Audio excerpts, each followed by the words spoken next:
ओम श्री गुरुदेवाय नमः। आज्ञा हे मोर प्रिय समस्त सुधीवृंद को कोटि कोटि प्रणाम। आज आज्ञा आम देखा मत ये चैनल माध्यम आपण मान सबू कल्की ठाकुर विषय कहु पुराण शास्त्र आलोचना कराऊँगी। किंतु आज आम देखा जो भविष्यत मालिका सब कहते जो अच्युतानंद महापुरुष जो लिखी 26 अंक को लिखिए बोली 25 मसीहा मार्च मास 29 तारीख शनिवार मधुमावास्या पड़ा से सप्तग्रह गुट चयन हेले। देखो जो ग्रह मान चलिए समस्ते कहते ग्रह चलन किसी प्रभाव ना। जदि ग्रह चलन प्रभाव ना ताले आपण मैंने देखुए 25 मसीह जो ग्रह चयन है एबर जो बात्या भूमिकंप को एरिया रे हैला कहीं से सब विदेश मानकर हैला कारण कौन देखंतु ये होती कल्कीर लीला बा ब्रह्मर खेला लीला। ब्रह्मर खेला लीला कौन से विषय रे आम सम्यक आलोचना करिया। यदि आपण माने मोर ए चैनल माध्यम को आसुए नुआ है कि से चैनल को सब्सक्राइब करे लाइक शेयर कले बहुत ज्ञान पाइबे आ बहुत उपकार भी पाइबे। आज्ञा गोटे कथा हूँ कौन जे ब्रह्म सब खेल तार करुच्ची सी कहती मु आत्मा रूप से सर्वघट रही खेल करी मोर तत्व कहीं जानते किंतु समस्ते कहते कल्की एटी जन्म होती सेठी जन्म होती सेठी जन्म होती छाड़ू से जहाँ कहते किंतु कथा हूँ कौन ना कल्की आसवे कल्की अच्छा सब रही आम से पाप पुण्यर विचार कल्कीर लीला को आम विचार करने कौन विचार करवा ताम देखा आपण मैंने जब शेष पर्यंत शुणती किसी ज्ञान पाइबे ता दिहर जो मैंने कल्की ठाकुर नहीं विभ्रांतिकर तथ्य दौरान आपड़ से तथ्य को बुझीपारे। कथा हूँ कौन जो आम सत्य देखुले मुझे नृसिंह पुराण विगत किसी दिन तले कहती नृसिंह पुराण मैंने देखिए मूरदारू से माने बहुत अन्याय अत्याचार करने द्वारा नारायण शेष नृसिंह अवतार नहीं आसते कौट जन्म है ना बद्रिका आश्रम कृष्णबल्लभ घरे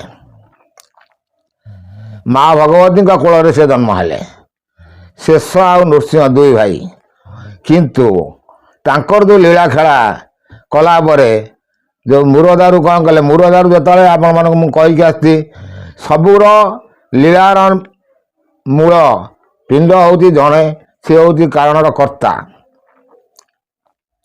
सी हूँ सृष्टिर कर्ता सी सृष्टिर आरंभ करछि तार खेला लीला करने सी सब माध्यम तैयारी कर रखी।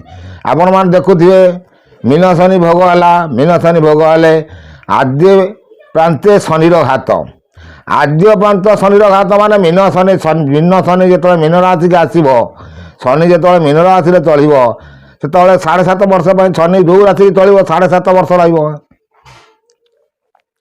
रही वर्ष हूँ तार प्रथम पाचन आउ 2.5 वर्ष है मध्यत आउ 2.5 वर्ष है शेष तेणु 25 मसीहा जदि मीन आप चलिले तेणु सी आपंकर 2.5 वर्ष भितर तार घात आद्य प्रांत शनिर घात आद्य तार घात आसो प्रांतर घात कर मध्य किसी से रिलैक्स नब।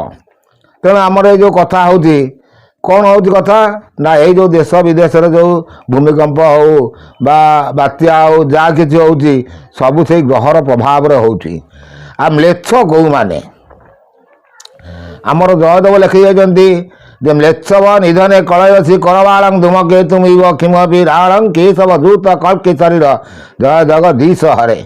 तेणु म्लेच्छ मान को विनाश करने निमित्त कल्की जो पुरुष आसव सी लीलाटी कर। तेणु मुझे मोर चैनल माध्यम से बुझे आसी कल्कीर लीला ज्ञान उपर कहीदे आसती आपने पुराणा भिडियो देखिपारे पुणी अभी भी मुझे कहीदे पार्टी जे कथा हूँ कौन म्लेच्छ मान को म्लेच्छ कौ माने म्लेच्छ होती कौ माने राक्षस कौ माने जिते राक्षस मानकर उत्पाद बढ़े सेतबले कौन हुए भगवान गोटे धरावतरण नियंती केतबले नहीं ना मूरदारूंकर शेष नृसिंह नेले ତ୍ରେତୟାରେ ଆସିଲେ ରାବଣ କୁମ୍ଭକର୍ଣ୍ଣ ଦୁଇ ଭାଇ ସେଇ ମୂଳଦାରୁ ପରଜନ୍ମ ହେଲେ।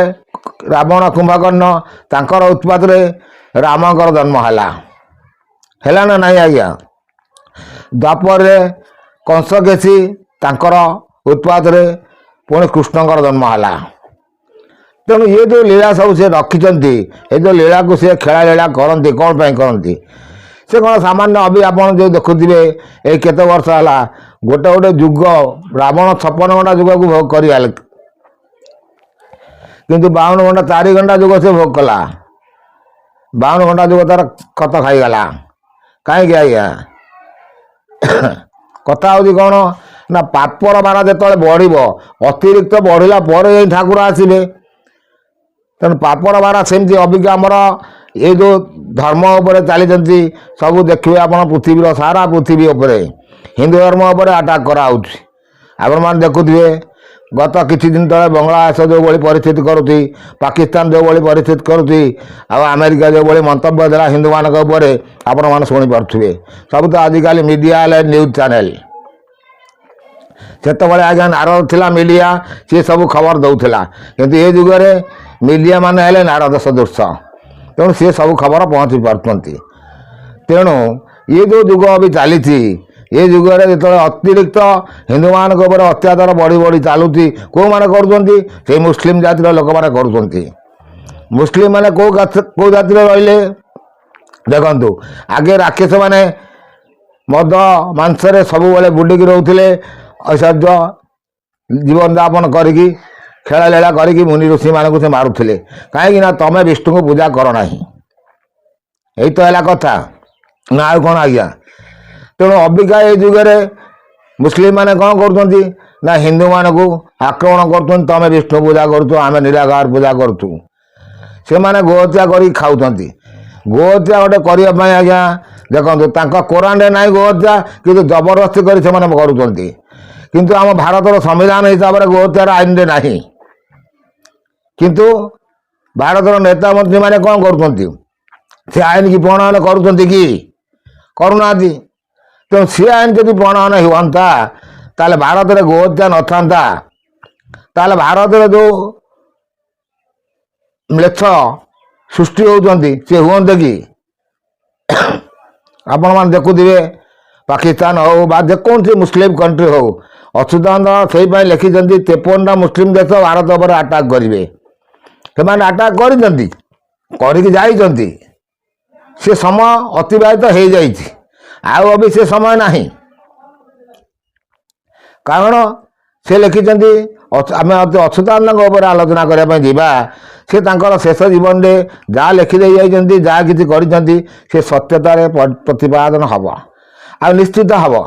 ତେଣୁ ଏସବୁ କଥାକୁ ଆମେ ଯଦି ଦେଖିବା ପାଇଁ ଯିବା, ଯେ ମାଳିକା ସମସ୍ତେ କହୁଛନ୍ତି, ମାଳିକା ଭିତରେ କାଳିମା ତାକୁ ନୋଉଡ଼େଇ ଦେଲେ ସେ ହେଉଛି କାଳିମା। ତେଣୁ କଳା ସାମ୍ରାଜ୍ୟର ବିନାଶ କରିବା ପାଇଁ କଳ୍କି ସ୍ୱୟଂ ଆସିବେ। କିଏ ଆସିଛନ୍ତି ତା ବିଷୟରେ ଅବଶ୍ୟ ସମ୍ୟକ ଜ୍ଞାନ ଅଛି, କିନ୍ତୁ ମୁଁ ଖୋଲିବାର ସମୟ ହେଇନି, କି ଖୋଲିବାକୁ ସମୟ ଖୋଲିବି, ନିଶ୍ଚିତ ଖୋଲିବି। ଆଉ ଆପଣମାନେ ଚିନ୍ତା କରିପାରୁଥିବେ, ଯଦି ଯେଉଁମାନେ ଗୋହତ୍ୟା କରୁଛନ୍ତି, ଯେଉଁମାନେ ଗୋମାଂସ ଖାଉଛନ୍ତି, ଯେଉଁମାନେ ମଦ ମାଂସ ଖାଉଛନ୍ତି, ସେଇ ଏରିଆରେ ବେଶୀ ଦୁର୍ଭିକ୍ଷ, ସେଇ ଏରିଆରେ ବେଶୀ ଭୂମିକମ୍ପ, ସେଇ ଏରିଆରେ ବେଶୀ ବାତ୍ୟା, ସେଇ ଏରିଆରେ ବେଶୀ ସୁନାମି ହେଉଛି। ତାର କାରଣ, ମୁଖ୍ୟ କାରଣ ହେଉଛି ଗୋହତ୍ୟା। କାରଣ ଗୋପାଳ କୂଳରେ ଜନ୍ମ ହୋଇଥିଲେ ଭଗବାନ କୃଷ୍ଣ। ମୁଁ ଆପଣମାନଙ୍କୁ ମୋ ଚ୍ୟାନେଲ ମାଧ୍ୟମରେ କହି ଆସିଛି, ଗୋଟେ ଗୋସ୍ପଦ ହଟଇ ଗଙ୍ଗା ଠାରୁ ବୃହତର, ଗୋପାଳ କୂଳକୁ କ୍ଷୁଦ୍ର ମନ ଚକ୍ରଧର। ଯେଉଁମାନେ କଳ୍କି ଠାକୁରଙ୍କୁ ନେଇ ଏତେ ଜ୍ଞାନ କହୁଛନ୍ତି, ସେଇ ଜ୍ଞାନଙ୍କର ସେଇ ତାଙ୍କରି ଜ୍ଞାନ ପରିସର ଭିତରକୁ ମୋର ଏଇ ପ୍ରଶ୍ନର ଉତ୍ତର ଯଦି ଦେଇପାରିବେ, ସେତେବେଳେ କେଉଁ କେଉଁ ଆତ୍ମା ସେ ଜାଗାରେ ଥିଲେ? ନନ୍ଦରାଜା କାହିଁକି କୃଷ୍ଣଙ୍କୁ କହିଲେ ଯେ ଗୋସ୍ପଦ ହଟଇ ଗଙ୍ଗା ଠାରୁ ବୃହତର, ଗୋପାଳ କୂଳକୁ କ୍ଷୁଦ୍ର ମନ ଚକ୍ରଧର। ଏ ଚକ୍ରଧର ଗୋପାଳ କୂଳକୁ କ୍ଷୁଦ୍ର ବୋଲି ମନ କରନି। କିନ୍ତୁ ଗୋହତ୍ୟା କରିବାର ମୁଖ୍ୟତଃ ଭୂମିକା କେଉଁମାନେ ନେଉଛନ୍ତି? ମୁଖ୍ୟ ଭୂମିକା ଆମ ହିନ୍ଦୁମାନେ ନେଉଛନ୍ତି।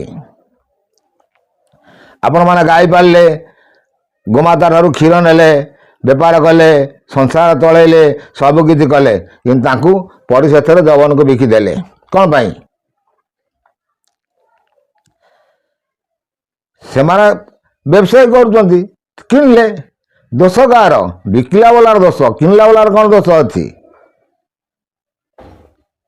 କୁହନ୍ତୁ? ମୁଁ ଭୁଲ କହିଲି କି ଆଜ୍ଞା? କିନ୍ତୁ ଆଜ୍ଞା କଥା ହେଉଛି କ'ଣ, ଯେ ଏଇ ଗୋହତ୍ୟା ନେଇକି ବହୁତ କିଛି ଆଲୋଚନା ହେବ, ଆଉ ନିଶ୍ଚିତ ହେବ।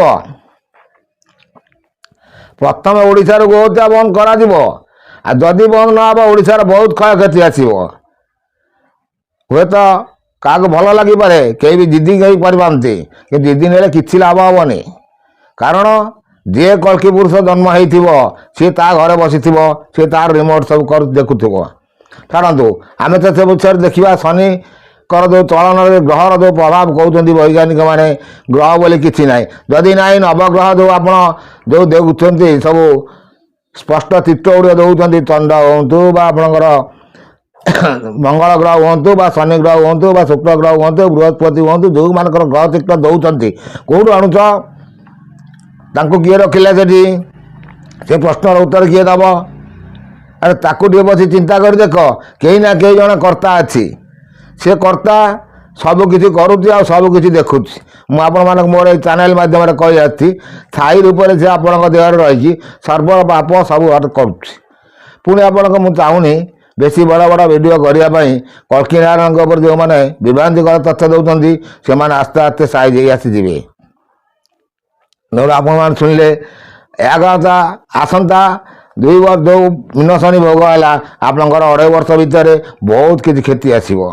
ପୃଥିବୀ ଉପରେ ବିପଦ ମାଡ଼ି ଆସିବ, ଘୋର ବିପଦ। ଏ ଆପଣଙ୍କର ଯେଉଁ 26 ମସିହା ଆସୁଛି, 26 ମସିହାରେ ଆପଣମାନେ ଦେଖିବେ ବହୁ ଦେଶ, ବହୁତ ଏରିଆ ଜଳମଗ୍ନ ହେଇଯିବ। ଆଉ କିଛି ଯୁଦ୍ଧ, ସମସ୍ତେ କହୁଛନ୍ତି ବିଶ୍ୱଯୁଦ୍ଧ, କିନ୍ତୁ ବିଶ୍ୱଯୁଦ୍ଧର ତାଲିକା ଏପର୍ଯ୍ୟନ୍ତ ଖୋଲା ହେଇନି। ବିଶ୍ୱଯୁଦ୍ଧ ନିଶ୍ଚିତ ହେବ। କେତେବେଳେ ହେବ, କେଉଁମାନେ ଲଢ଼ିବେ, ସେ ବିଷୟରେ ଅବଶ୍ୟ ଠାକୁରଙ୍କ ଦୟାରେ ବହୁତ ଜ୍ଞାନ ଥିଲେ ସୁଦ୍ଧା ଭାବି ଖୋଲିବିନି। ନିଶ୍ଚିତ ବିଶ୍ୱଯୁଦ୍ଧ ହେବ, କିନ୍ତୁ ବିଶ୍ୱଯୁଦ୍ଧରେ ଅଂଶ ନେଲା ବାଲା ବହୁତ ମହାରଥୀ ଅଛନ୍ତି, ଯେଉଁମାନେ କହୁଛନ୍ତି ମହାଭାରତର ଓଳିଏ ଯୁଦ୍ଧ ବାକି ଥିଲା। ଓଳିଏ ଯୁଦ୍ଧ ତ ସେ ଯେଉଁ ଓଳିଏ ଯୁଦ୍ଧ ତ ଚାଲିଛି, ଅନବରତ ଯୁଦ୍ଧ ଚାଲିଛି ବି ପୃଥିବୀ ପକ୍ଷରେ, ଚାଲିଛି ନା ନାହିଁ ଆଜ୍ଞା? ଆତଙ୍କବାଦୀ ଯେଉଁମାନେ ଖେଳଉଛନ୍ତି, ଆପଣ ଏବେ ଦେଖୁଥିବେ ଆମେରିକା ସିରିଆ ଉପରେ ଆକ୍ରମଣ କଲା କ'ଣ ପାଇଁ? ସେ ଆତଙ୍କବାଦୀମାନଙ୍କ ପାଇଁ। ପେଣ୍ଟାଗନରେ ଯେଉଁ ହେଲା, ଓସାମା ବିନ୍ ଲାଡେନ୍ କଲା, ତାକୁ ଓସାମା ବିନ୍ ଲାଡେନ୍ ସେ ନେଇ ମାରିଲା ନା ନାହିଁ? ଏମାନେ ଜାଣୁଛନ୍ତି ଯେ ଆମେରିକା ହେଉଛି ସବୁଠୁ ପାୱାରଫୁଲ୍ ଦେଶ, ସେ ଚାହିଁଲେ ଆମ ଘରେ ବସି ଆମଠାରୁ ନେଇଯିବ, କିନ୍ତୁ ତଥାପି ସେ ତାଙ୍କ ସାଙ୍ଗରେ ଲାଗୁଛନ୍ତି। ଲୀଳା କାହାର? ସେଇମାନଙ୍କୁ କ୍ଷୟକ୍ଷତି କରିବାର, ସେଇମାନଙ୍କୁ ମୁଖକୁ ଟାଣି ନେବାର ରାସ୍ତା ସେ ତିଆରି କରୁଛି। କିଏ? ବ୍ରହ୍ମ ତିଆରି କରୁଛି। ସେ ହେଉଛି କଳ୍କିର ଲୀଳା ଭିତରେ ସମସ୍ତେ ପଶୁଛନ୍ତି। ଇଏ ହେଉଛି କଳ୍କି ଲୀଳା। କିନ୍ତୁ ଆମେ ଯଦି କହିବା କଳ୍କିକି ଆମେ ଧରିବା, କଳ୍କିକି କେମିତି ଧରିବ? କାହିଁ ଧରିବ? ସେ କ'ଣ ତୁମେ ତାକୁ ଜାଣିପାରିବ?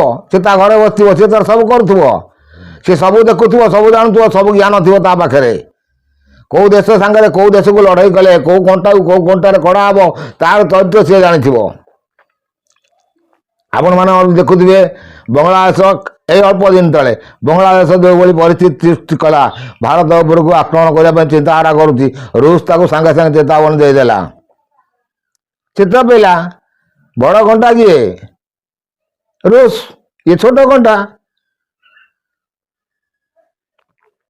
ତେଣୁ ଭାରତର ଯେଉଁ ନେତା ମନ୍ତ୍ରୀମାନେ ଅଛନ୍ତି ଅବିକା, ସେମାନେ ଚାହୁଁନାହାନ୍ତି ଆମେ କ'ଣ କରିବୁ କ'ଣ ନାହିଁ। ହିନ୍ଦୁ ଧର୍ମ ଉପରେ ସମସ୍ତେ ଆକ୍ରମଣ କରୁଛନ୍ତି, କିନ୍ତୁ ସିଏ କ'ଣ ତାକୁ ଚିନ୍ତା କରୁଛନ୍ତି? ଆରେ କାହିଁକି ତୁମେ ହିନ୍ଦୁ ଧର୍ମ ଉପରେ ଆକ୍ରମଣ କରୁଛ? କାହିଁକି ଚିନ୍ତା କରୁନା? ସମ୍ବିଧାନର ଯେଉଁ ଆଇନ କାନୁନ ରହିଛି, ମୁଁ ଆପଣଙ୍କୁ ସମ୍ବିଧାନ ବିଷୟରେ, ରାଜନୀତି ବିଷୟରେ ନେକ୍ସଟ ଅଧ୍ୟାୟରେ କିଛି କହିବି। ଏତିକି ରହୁଛି ଆଜ୍ଞା। କୋଟି କୋଟି ନମସ୍କାର।